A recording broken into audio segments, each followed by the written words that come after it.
Okay, welcome to the 13th 2023 meeting of the Rotary Club of Beaver Creek.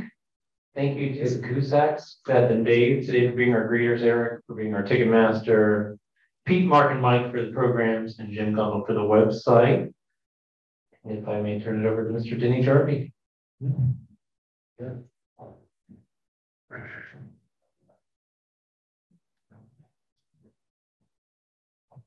On this great Ohio Day, would you please join me in prayer? Oh, Holy Creator, we humbly ask you that may we, from these memories of this hour, derive inspiration that will be helpful to us individually and as members of the Rotary. And may it go with us to our daily walk of life and make us worthy of your blessing, as we are in your name. Amen. Amen. Mr. Joe Jenkins. We are at 62% today, and then we have multiple guests. We have Amanda Hayes as a guest, David. And then Alex has a couple of guests. We have our township trustees, Tom Kretz and Deb Wallace. Hey, Tom. Yep, that's it. Still just visiting Rotarian Stephen Brown from the New York Rotary. Back. Which speaks in the new record. I think is 3 a streak. So we'll see how next week goes. See here. I think it's already time for Don Adams. Wow. More underwhelming than usual. Thank you, sir. Good morning. Yeah. It was Friday the 13th. January 13th. Amazing. There's going to be 2 Friday the 13th this year. It's my time, guys. You guys. Drop the mic. Yeah. For 2 Friday the 13th this year. This one and October 13th. So it's a long time before we have the next one. This is also Make Your Dreams Come True Day. National Peach Melba Day. National Sticker Day. Rubber Ducky Day. And National Blame Someone Else Day. So I'm blaming everyone in the room, especially the people back there. This day in history, in 1920, the New York Times editorial reported that rockets could never fly. Obviously, that was false. In 1930, Mickey Mouse comic strip first appeared. In 1943, Adolf Hitler declared total war against the Allies. In 1948, the first country music TV show, Midwestern Hayride, premiered on WLWT in Cincinnati. And some of you remember this, in 1962, Chubby Checker's song, The Twist, credited with starting the Twist dance craze, went #1 on the charts. And in 1970, that same Chubby Checker was arrested for marijuana possession. In district, we've had 1 birthday, that's Paul and Nina. And we've had 1 anniversary, and that's Joe and Amanda Jenkins. He's not paying attention. I just talked about your anniversary. Oh, thank you. Yeah. Yeah, 8 years. She still put up with me. If you're interested in knowing what happens in a day or a secret in a day in the life of the police officer, Beavercreek Police is offering the Citizens Police Academy starting February 1st. Right. It goes for 9 weeks, so if you're interested in that, you can sign up online. I highly recommend it. I know Stephen went last year. I've been through it and I've been involved with that for quite some time. Also, there's a growing concern around where places people drop their mail. They're recommending don't use the blue mailboxes. You can end up losing whatever you mail. That happens even here in Beavercreek, because I know there's some reports of that as well. Scratch Pizza opened in Dayton at the old Wellington Grill location. I understand they've got some good pizzas there. I've never been there. Should be interesting. And also, the Beavercreek High School hockey team won their 5th straight Dayton Mayor's tournament this year. It's tough to win 2 in a row, but let alone 5 in a row is really good. So kudos to the hockey team. We just finished the holidays, so I thought I'd look up some weird ways that other countries celebrate different days. Punch your neighbor in the face day. This happened in Pachamama. Well, Pachamama was a goddess of the earth that demanded fresh blood be spilled in order to guarantee a good, plentiful harvest. In a May celebration, those native to the Bolivian Andes meet with the annual Tinku Festival. This is also known as Punch Your Neighbor in the Face Day. Well, it sounds like a great way to get back at your neighbor for not returning your lawnmower. Those celebrating the day are paying homage to Pocarama. Okay. La Tomatina is a day in, where is that? Where they throw tomatoes all over the place at everybody. So festival does get a little messy, and fire brigades are on hand to hose down the streets after the hour-long battles.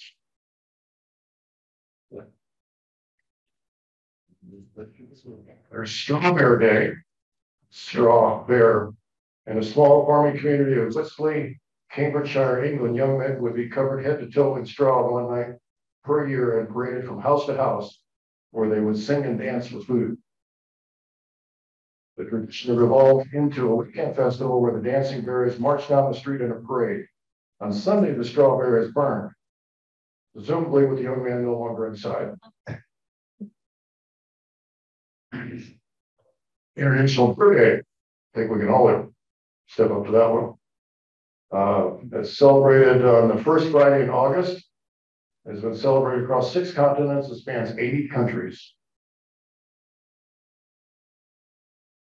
The festivals are a weird holiday tradition, including opening and tapping newly brewed beers, sampling beers from other countries, day-long hours of beer and beer pong and others, and we bet it includes a prize for the most creative way call out of work the next day.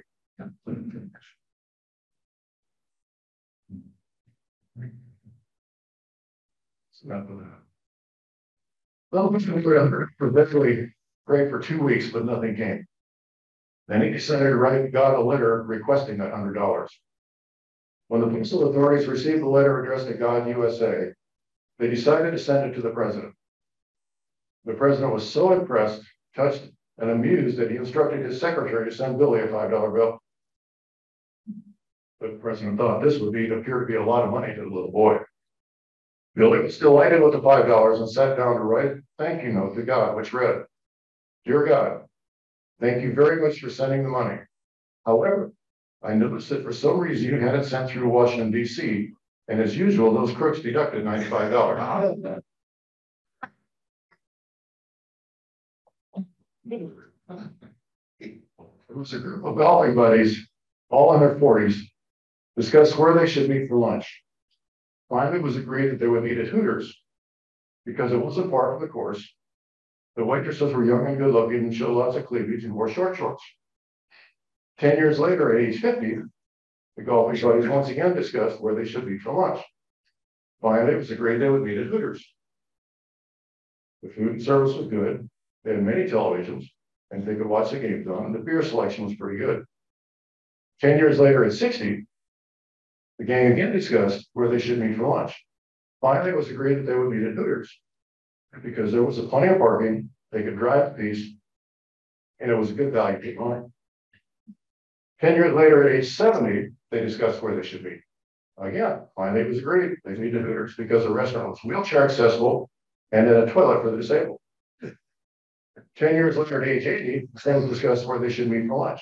Finally, it was agreed they would meet at Hooters because, well, they'd never been there before. Ditto. Why have I resembled that one?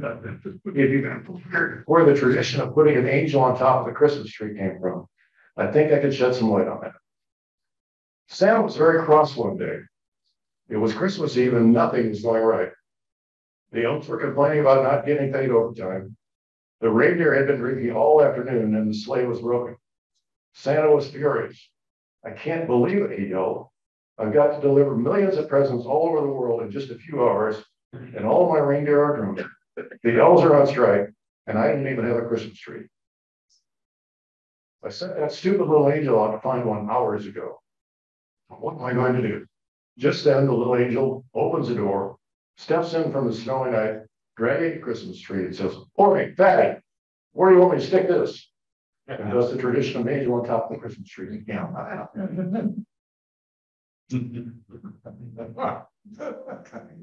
Sadly, I had my farm and was needing a bear for an exhibit. He called some hunters and asked if they could recommend someone who specialized in taking big game alive.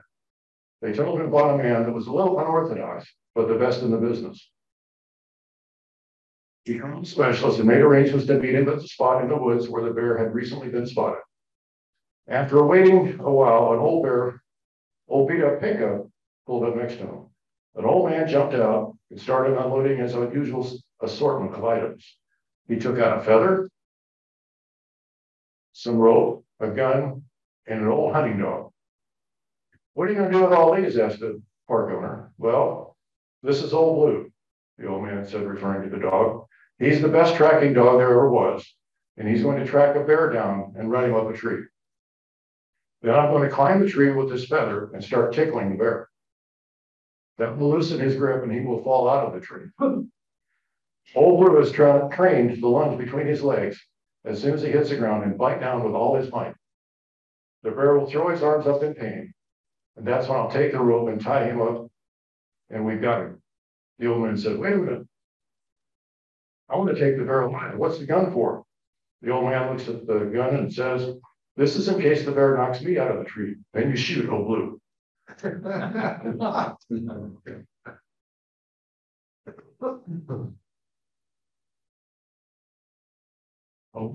at California winery, the master wine tester suddenly died.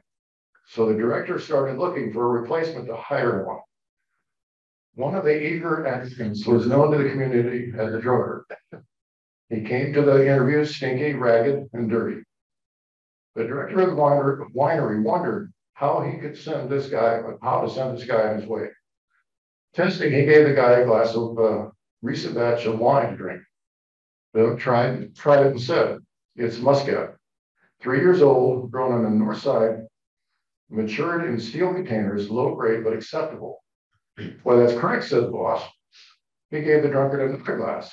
"This is a Cabernet, 8 years old, a soft western slope from the soft western slope. Old barrels matured at 8 degrees, requires 3 more years before the finest results." "Correct." "A third glass. It's a Pinot Blanc Champagne, high grade and exclusive," the drunkard said calmly. The director was blown away. But just in case this was a hoax, he wanted the man to do a final test. So he called over his secretary, winked and whispered something in her ear. She left the room and came back with a glass of urine. The alcoholic said, "It's a blonde, 26 years old, 3 months pregnant, and if I don't get the job, I'll name the father."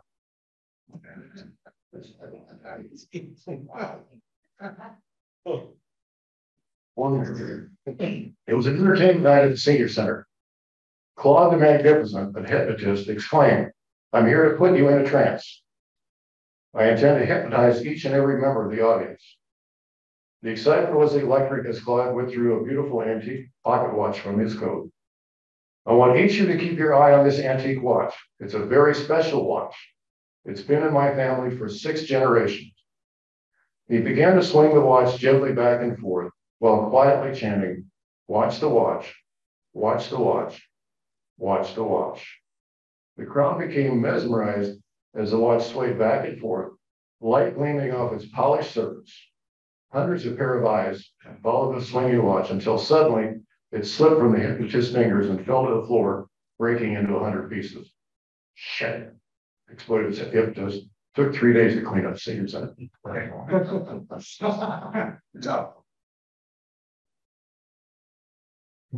that's for the league of positive thoughts. We all get exactly the same 365 days. The only difference is what we do with them. And never doubt that a small group of thoughtful, concerned citizens can change the world, because indeed that's the only thing that ever has. So, but it's fine. If you blame someone else for something this year, for this week, that's $1. If you ever watch Midwestern Hayride, that's $1. If you did the twist, that's $1. If you've had a beer in the last 2 days, that's $1. And if you're not wearing your Rotary pin, that's $1. Right? Oh, something at the end to that's not good.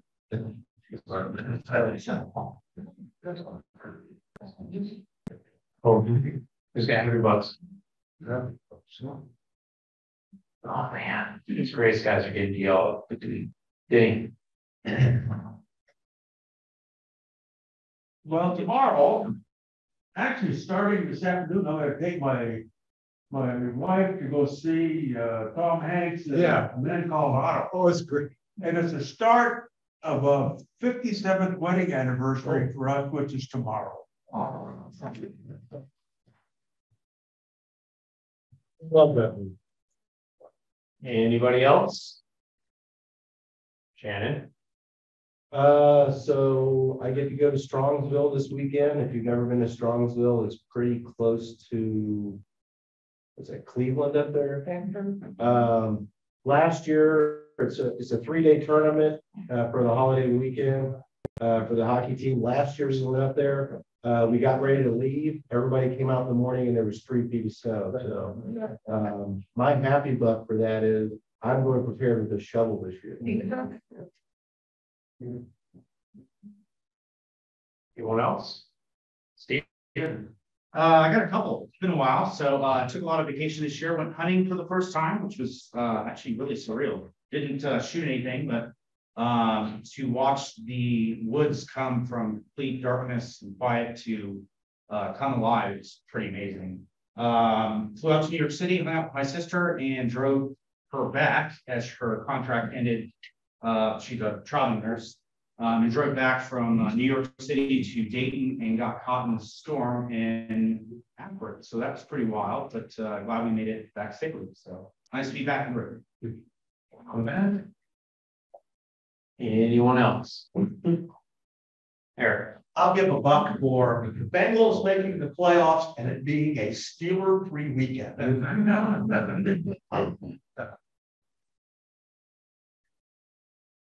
Last chance. Okay, I'm going to take a drawing here. We have number 311873. There we go. I was close.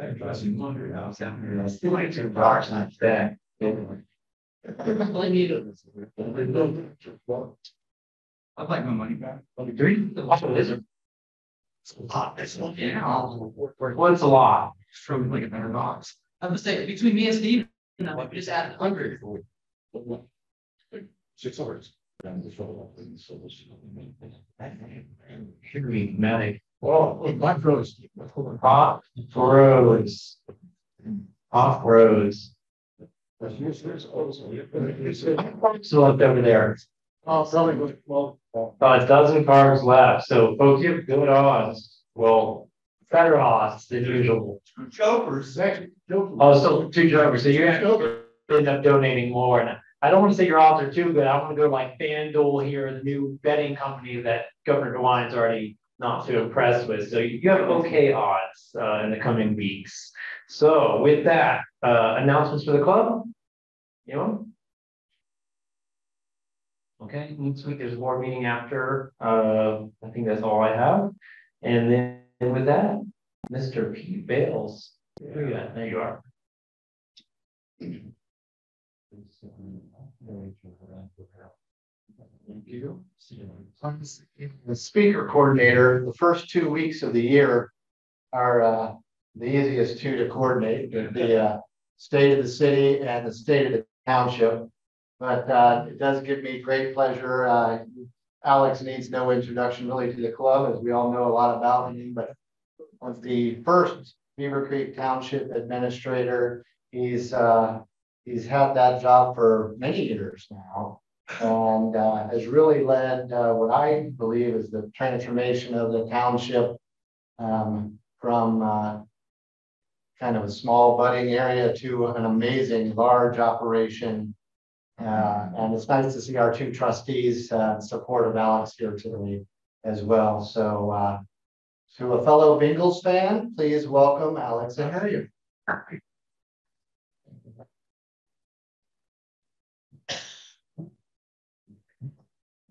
Thank you, Pete. Yeah, I was in a meeting last week and at the county level, and they said, Alex, you're the second most senior administrator in Greene County. I said, are you calling me old? Maybe.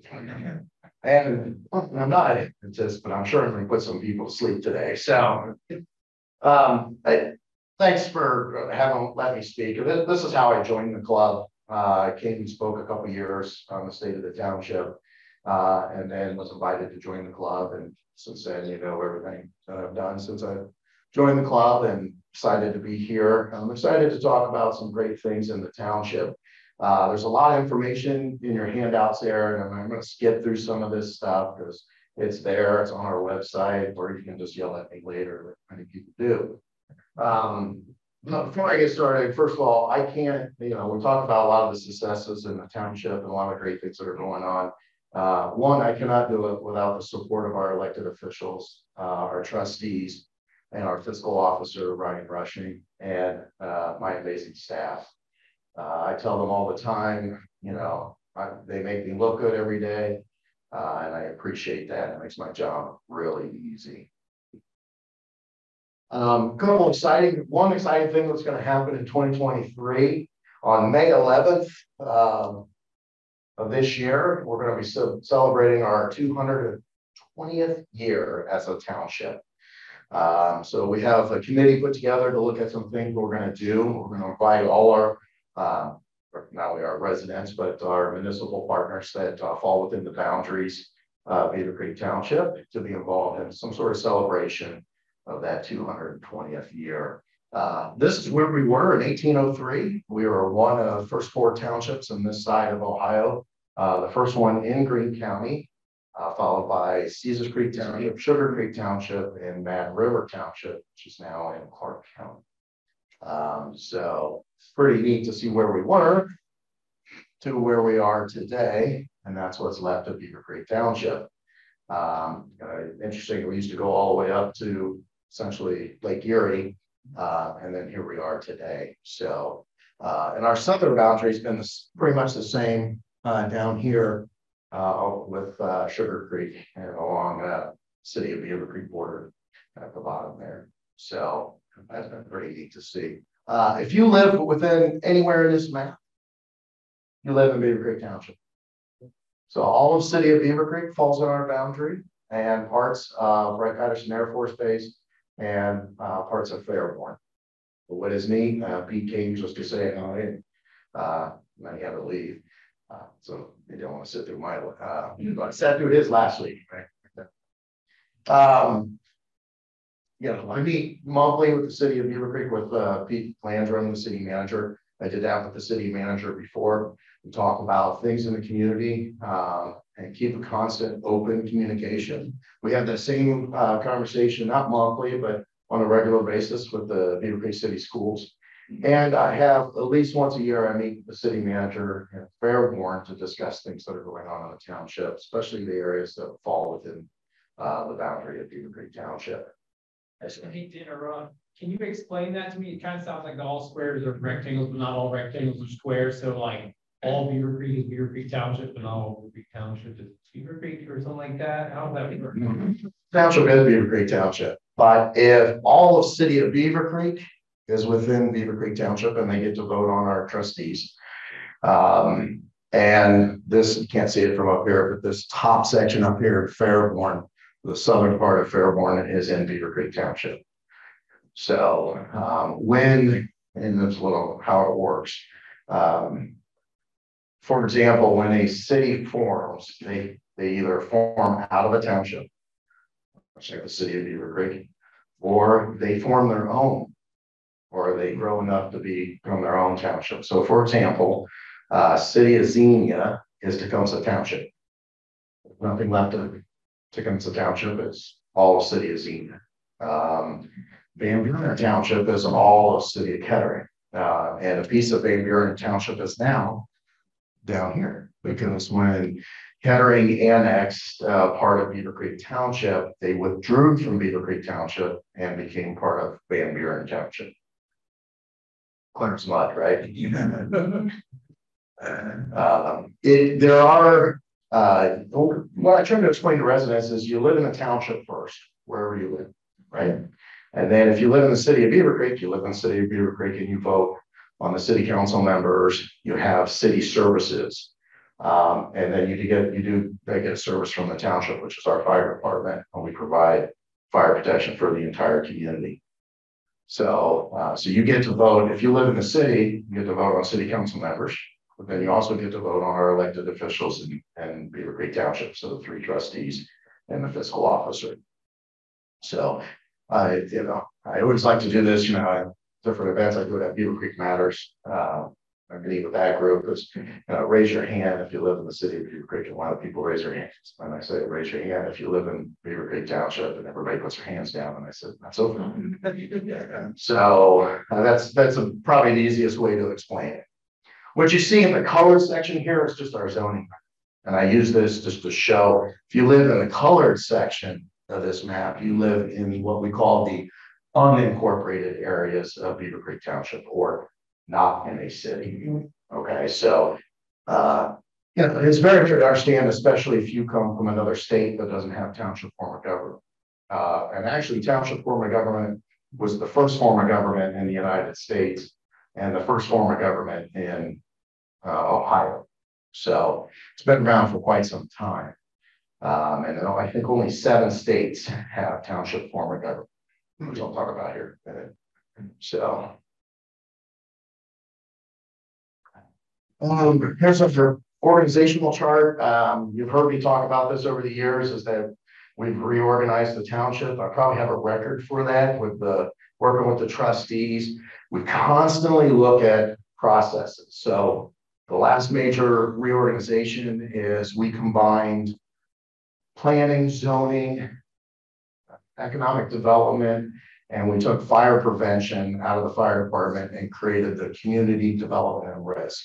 And most of you know who is in charge of that department is Randy Grogan, who's one of our fellow Rotarians, and our fire marshal, and he's doing a great job with that department. But it's a one-stop shop. And if you're building something, whether it's a house or a business in our community, you go to that office. Everybody you need to talk to about doing something in the township is in the office there.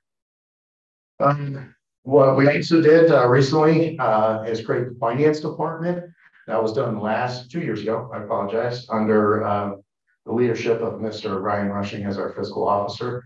Under state statute, I am not responsible for the daily operations of financing of the township, paying our employees, making sure their pensions are paid. That is all the responsibility of the township fiscal officer. So over the years, that's been kind of difficult because we are a larger township, as Pete indicated. So we operate more like a city than we do as a smaller township. So Mr. Rushing, who's also a finance director, said, let's have a little more accountability. Let's be a little more transparent, and let's create a finance department under the township administrator. And then he and I actually either meet or speak weekly about the finances. So all his staff that he used to have now works for me and under the township trustees. And there's a lot of coordination between the two. And then we did another reorganization, which we changed our name of our road department and reorganized within our road department and created a public service department. I'll talk about that in a minute as well.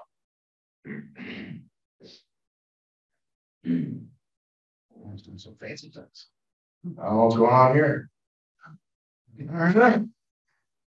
So 2022 accomplishments, there's a lot there, things that we did.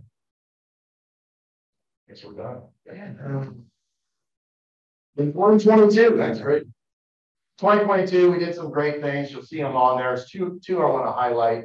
As we completed the phase 2 of the river cleanup. As most of you know, I've been fighting with the powers that be at the state level, especially Ohio Department of Natural Resources, that they need to clean up that river. It was unsafe. We had people that were kayaking and canoeing and inner tubing down there that were getting stuck and requiring our boat rescue team through our fire department to go rescue them. So we finally cleaned it up. And since we cleaned up in phase 2, Valley Road, Hilltop Road closed due to excessive rain. So now we're going to increase rain. Those 2 roads are closed. Hasn't closed since then. Knock on wood. There is a phase 3, which is, I will tell you, the township has contributed a lot of funds to cleaning up the river because we think it's a natural resource for us. It's something our residents love their joy, whether Beavercreek residents or Greene County residents. And so we're working with the state, ODNR. It's their turn to come to the table with a bunch of money. Now, interesting, I did look at the state budget, right?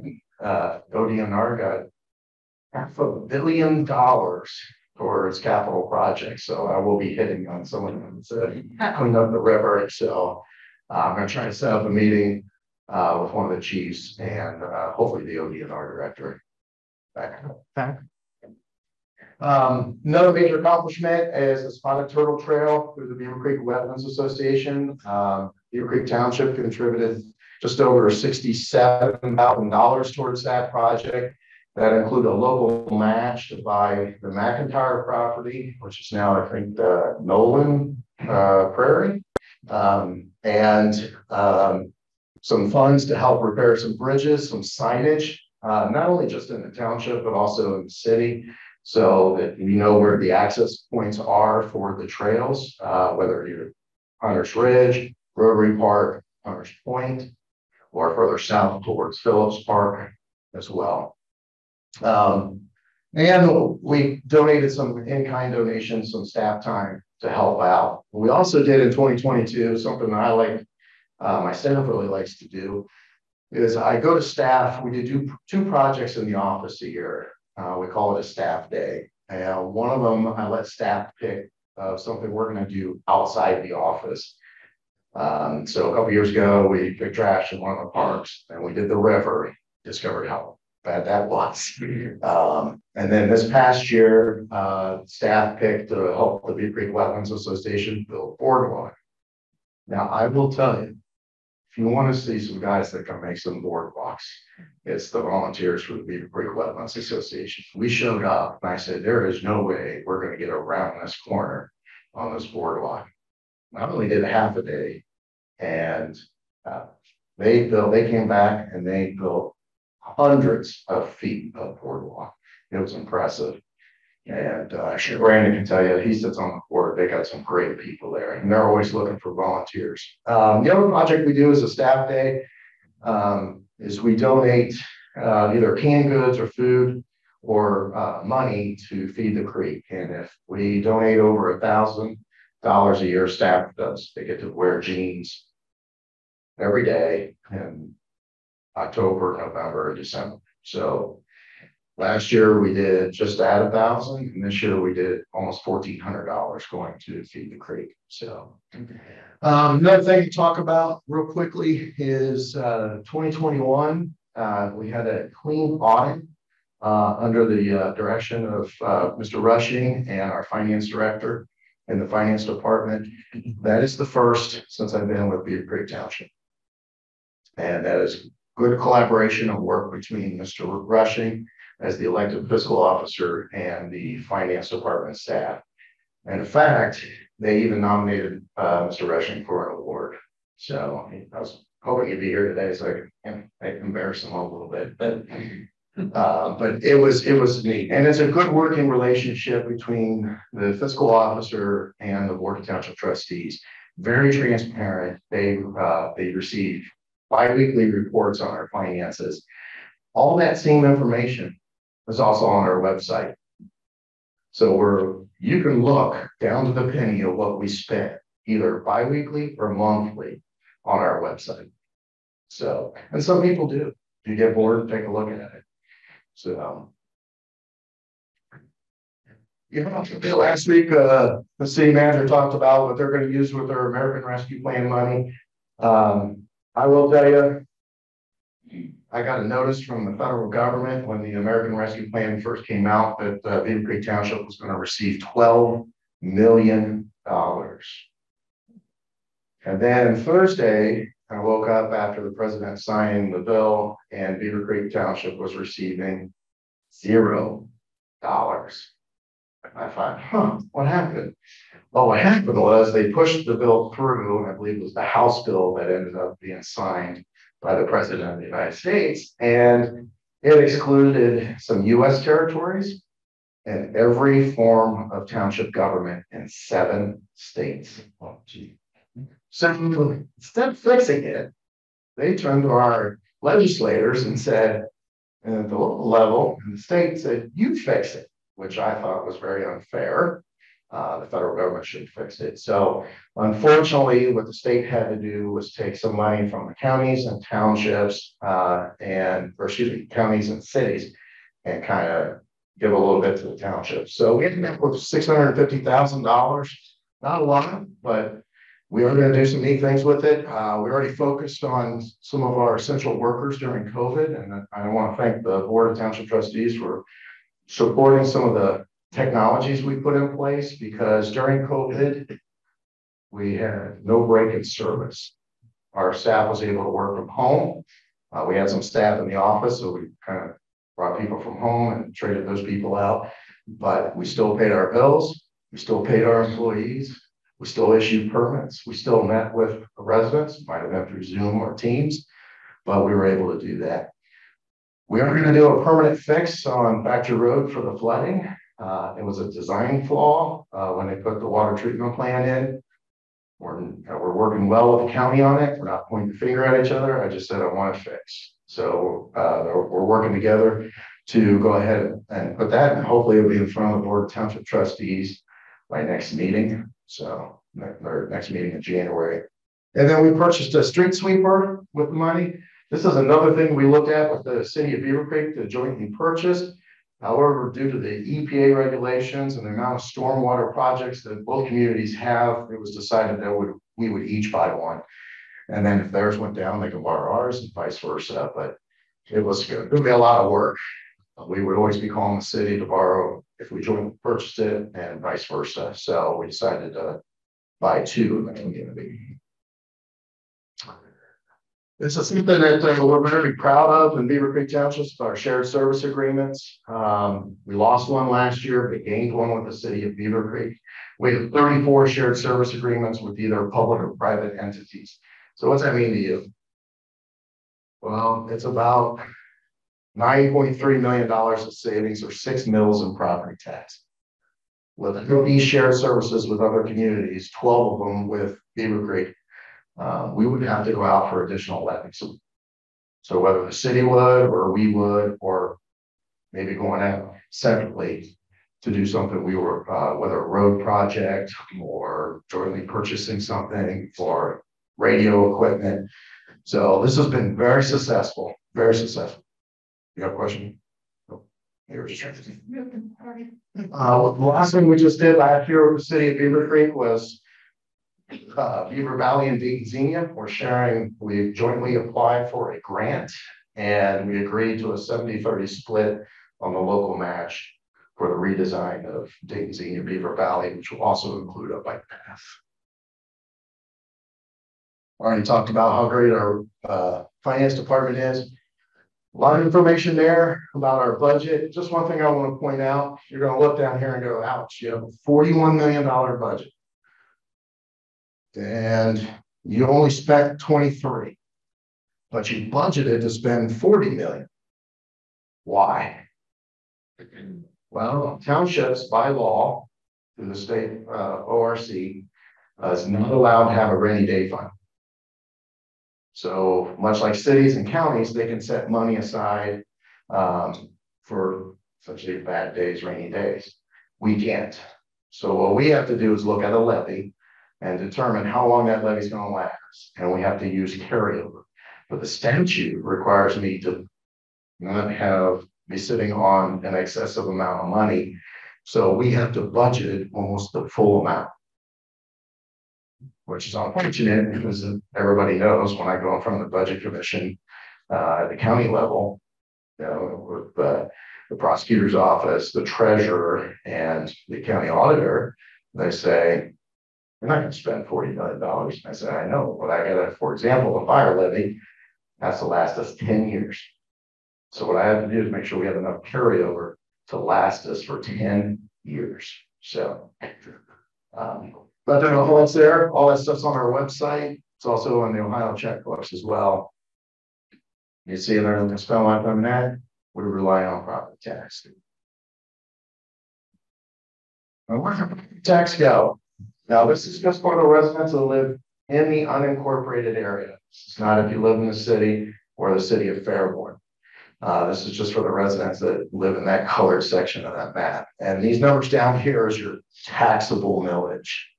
So you can see how much of your $100 comes to Beavercreek Township, that little piece at the end. So we are very conservative with our money. And I will tell you that the Board of Township Trustees, we just went through a budget meeting in December, are constantly evaluating how we can expand our money before we come out and ask the voters for a tax levy. So, and you have some information there and on our tax levies. We don't put a lot of them out. When we do, they tend to be a little higher. But for example, our fire levy, we've only had 2 increases, 09 and 19. Our next planned one is in 29. We also dropped a levy in 12. Our police levy, last increase was 83, and then again in 2016. Our next one probably won't be till 2027. And then again with our road levy, 2015. Now this year, we're going to be evaluating all this to make sure that these numbers are still good. And the reason being is because of inflation. We've already known we spent a lot more money on the fire engines that residents voted to support with a levy. We just purchased 4 fire engines, a rescue unit, and a ladder truck. But the cost was much higher than when we went out and asked for the levy money, much higher. In fact, we went to a lease program because of it. And in fact, we couldn't get a fire engine. Most of the vendors told us 24 to 28 months to get a fire engine. So I'm getting to get police cruisers right now. I got some good news today, but it's very hard to even get police cruisers right. Property tax, I'm going to spend a lot of time on this because I do this presentation mostly to our homeowners associations, but this just kind of explains how property tax works. You heard Pete talk about it a little bit last week, but if we passed a levy in 2000, then we collected $20, and that's what they would pay in 2010. If we added just one house, we still only get $20. And what we hear now is you're building all these houses in Beavercreek Township. Why do you need to ask for money? Well, it's because of this. Because it's the same levy. If it's, well, I'm only going to be able to get $20, each one of these residents will only pay $1. That's a being. Is it fixed levy or what we call outside village? Yeah. So, and if you're notice as the city's gone through, we did permanent levies for quite some time, so that all our levies are permanent. So Permanence where it would stay like stays pretty slow too. So if I'm listening at a levy that's just a 5-year levy, and I just did a simple renewal, then it's renewed at this. If we replaced it, then all these houses would go back up to this rate up here. So that's how property tax works. Skip some of this. I'll get to some of the exciting stuff that we're doing. I want to kind of touch on a couple of things down here. You saw these 2 businesses last year on new businesses. What I wanted to point out is they're not new, but they're expanding big time. So QQE, the governor was just in town, I think 2 or 3 months ago to do the visit of QQE. They build parts for Indy cars, but they also build semiconductors that are going to go to Intel. So we met with them after they bought the building, and because of the highway overlay district, some changes in zoning, they're already wanting to expand and add additional employees and equipment in there to be ready for it. Housing, I can't stop. That's funny. Don Adams and I were talking before, and Paul and Paul and I have this discussion a lot with residents. They say, you got to stop building houses. We can't. Okay, since 1978, I went back and looked. Every time Beavercreek Township tried to stop building houses or say it has to be a certain lot size, either ended up in the city of Fairborn or city of Xenia or annexation or in state or federal court. And we have lost state court and we have lost in federal court. So the position we have to take with a lot of these developers is we will work with them to get some road improvements, parks, park and lieu fees. Those are the things that we work with the developers. But they have choices. We say no, then they can sue us. We say no, they can go someplace else. So you saw the original map of where we were. They can shrink down to every resident saying we just going to annex to another community. So some of the developments approved in 2022, you see them there. Big two are the last two, the courtyards in Stonehill, 162 units, and then Hillside Farms, 246 age targeted units. And then this also is a converted piece, so we're pretty excited they got that. Public Service Department, we made that change this year. We also reorganized. I will also tell you, and all the information is there. They do more than just roads, and that's why we created the Public Service Department. Our guys take care of the park, cemetery maintenance. They do everything at the library in regards to maintenance. We're also planning a new entrance for the library.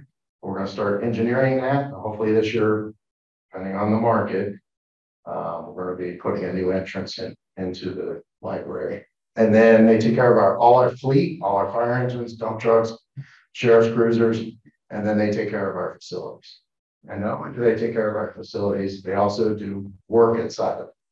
So, for example, we were looking at a remodel project that was going to be about $50,000.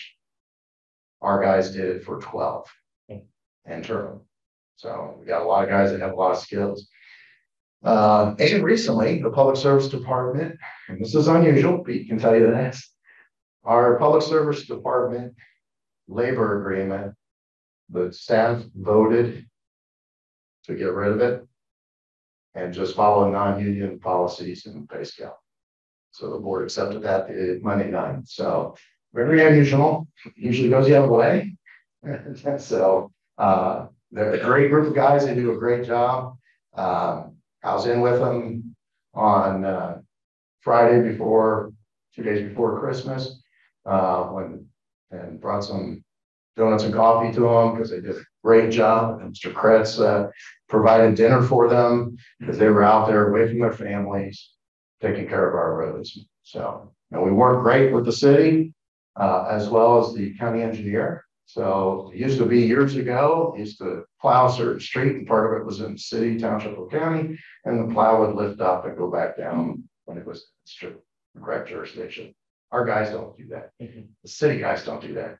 The county folks don't do that. They used to years ago, but we say, hey, it doesn't matter. The residents have to drive on these roads. So some goals and accomplishments. We got a lot of road projects. Those are what I want to hit for end today.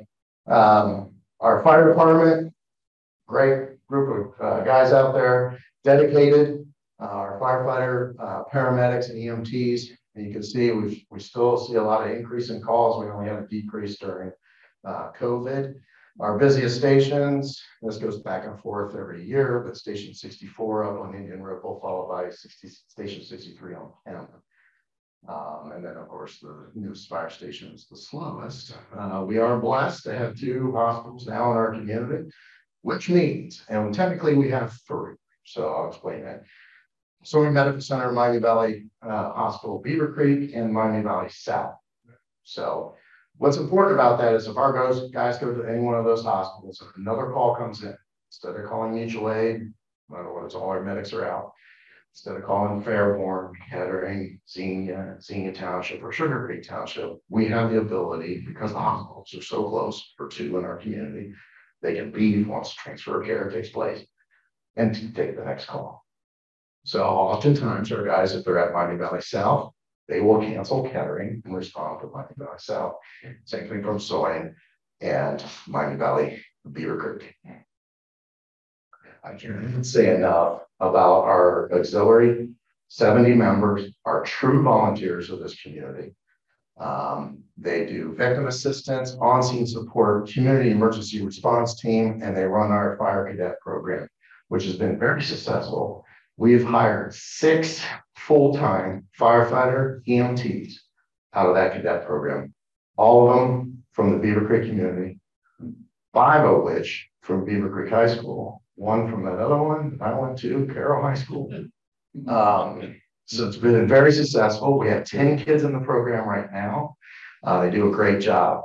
And what's neat about this program, a lot of the volunteers in the auxiliary are also COPP members with the city of Beavercreek. And some of the COPP members are members of the Beavercreek Township Fire Auxiliary Program. It is amazing. I can see a COPP member on an incident and 2 days later see him with the auxiliary. It is really neat to see that we have that much commitment in this community. And they don't get paid. They don't get paid. They'll get up at 3 in the morning and come out and serve coffee and good drinks to our firefighters, help the victims of the fire, and anything else we ask them to do. So, talked about the new fire engines coming, some of the other programs that we did. Those fire engines and ladder trucks are not cheap. Anyone want to guess what this ladder truck costs? 750,000. 350 is close. Oh man. I'm gonna get $2 million. That come painted. It comes to the best. That doesn't include the firefighters we have to put on it or any of the equipment inside of it. That's just the ladder truck. The fire engine is about 800 to 900,000. This life pack, this does everything. This is like 7 pieces of equipment in like your hospital room down to 1 piece. This can start, stop, pace your heart. It's a lifesaver. Any guesses? Oh, $50,000. $50,000. This is like a CPR machine, does better CPR than a human can. $35,000. We have one of these on each of our fire engines and every medic unit. How much do you think a cot costs with a lift system that helps you lift up? Close to $3,000. Wow. Yeah. So we constantly, when we look at this, these fire engines are this ladder truck better last us 15 years. This fire engine better last us at least 10. Unfortunately, we're not seeing that with some of the equipment that's coming out. The wear and tear on our equipment, tires, those things like that. So that's why we looked at doing a lease program for all this. Plus, we get new technology. So if something else comes out new, we get it. Station 65, as you saw, opened up last year. And we are designing, that's just a sketch drawing of Station 66 out at the airport. We did file our FAA application. And you'd think dealing with local government is difficult. Try dealing with the FAA. Okay. Because I got to talk to Chicago, who then has to talk to DC, which doesn't make sense. Sheriff's Office, I'll talk one thing with our Beavercreek Township substation. We're adding a deputy. There he is. That's our 7th deputy. Will be coming here in March. So we're gonna have a canine unit. Beavercreek Schools, Coy Trabine are gonna be involved in naming the dog, which would be kind of neat. We added the 6th deputy, who will be the handler. And what's neat is we were looking at sending our deputy to Ohio State Patrol class, but there's another shared service. Beavercreek, Kettering, Fairborn, Xenia, and us are all sending canines to class. So Kettering said, why don't we just do a class for us? We're all going to work together. They're all going to work together. They're all in the same community. So they touch each other and they're going to rely on each other when we need help. So I thought that was a great idea. The only difference is I'm going to send them for 2 more weeks to school. So that's well worth it. Okay. I'll end on some of the recent projects. US 35. Bid openings happened yesterday. So disregard what I have on the screen there. It's not a $32 million project. It is a $40 million project. Less than a year, it went from 32 million to just over 40 million. I want to thank the county commissioners. They came up with a local match, 6.4 million for the project. The state is picking up the rest of the local match since it's changed from 32 million to 40 million. This project will start this year.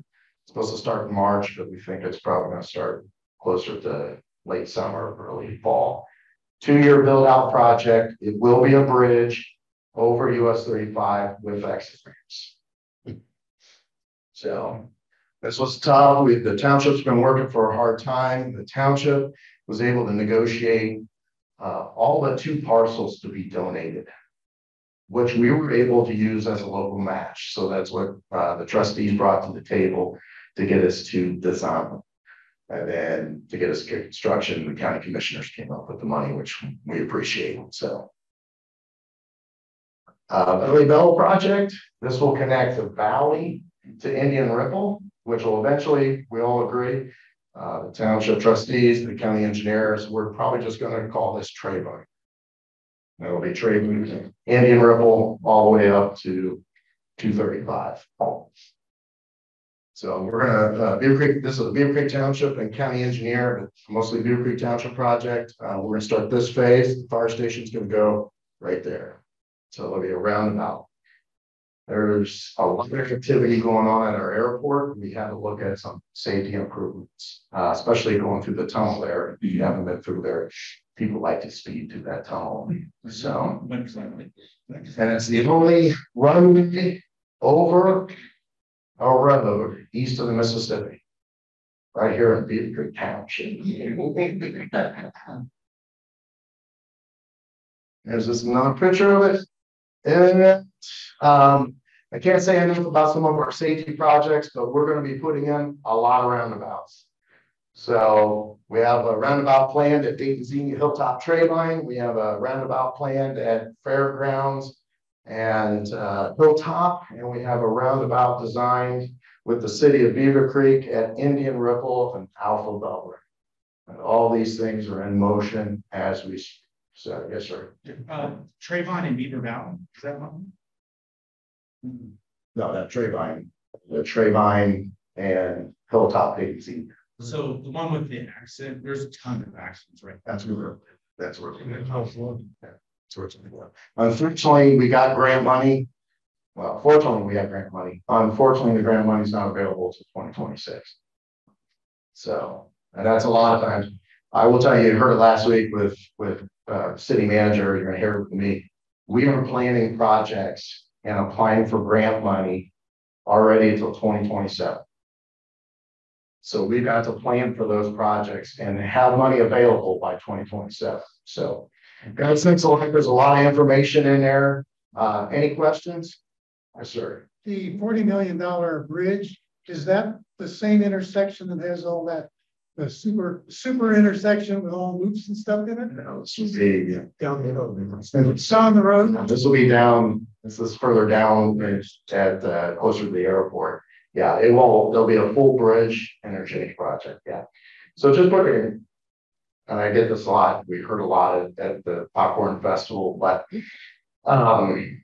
just put it in perspective, the super street was $15 million. To put a bridge in at Factory and Orchard, because it's so close together, it's essentially one intersection. When we first looked at it in 2012, when I, myself and the city manager at the time, went and pitched the project, that was $96 million. So we're expecting, with all the cost increases, it's about $120 million to put in that intersection down there. So we either could take the 15 million and do some safety improvements, or take the money and go someplace else. And so we chose to take the money and put it into that safety improvements, Factory and Orchard. So I would venture to guess that once the interchange ends at Trayvine and Valley, and there's going to be, and both communities continue to grow, meaning city and the township, they're going to have to look at that probably about 10 years from now and decide whether they're going to put the bridge in and interchange. Any other questions? Yes, sir. Oh, do you have any idea what the accident rate is since all the changes of Factory and 35 compared to previous? I mean, I don't know. It's like one of my trustees. Yes, we're actually evaluating that as dramatically reduced.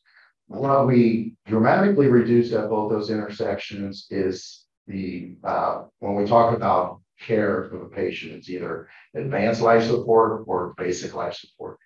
Most of the crashes now are basic life support. What we eliminated was the head-on collisions and the T-bone crashes. the severity of the Correct. Yeah, we saw the peak right after it opened up, and so I was like, "Oh, this is not good." But it was, I think, more of a learning curve. I got to go straight. I got to turn right, and then left, and then right again. Sure. Yeah. So we're constantly evaluating that. I will tell you, we have quarterly meetings. We meeting all the Greene County jurisdictions with ODOT. We have quarterly meetings. Makes it a lot easier now with Zoom and Teams. But we are making a lot of changes. The city and the township have been very vocal with the state of Ohio about modifying that intersection in regards to traffic patterns. So when it was first pitched to us, to the city and the township, if you got a green light on Factory or Orchard, you were supposed to get a green light through the whole intersection, and that's not working. You're getting red, red, red. Trust me, my wife drives to Xenia to work every day, Monday through Friday, and every day after work, we'll hear it again today. I had to stop 3 times. Yeah. Yeah. That's I'm going on the internet. Thank you very much.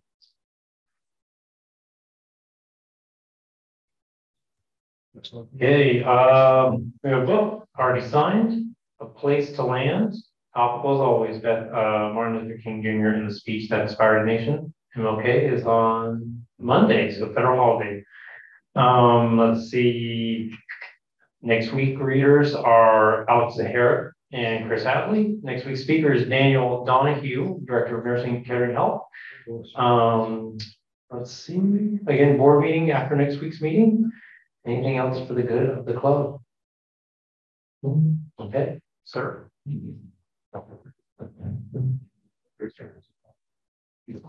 I pledge allegiance to the flag of the United States of America and to the republic for which it stands, one nation, under God, indivisible, with liberty and justice for all. Thank you all. Have a great, safe weekend. Right. That's a good week. Thank you.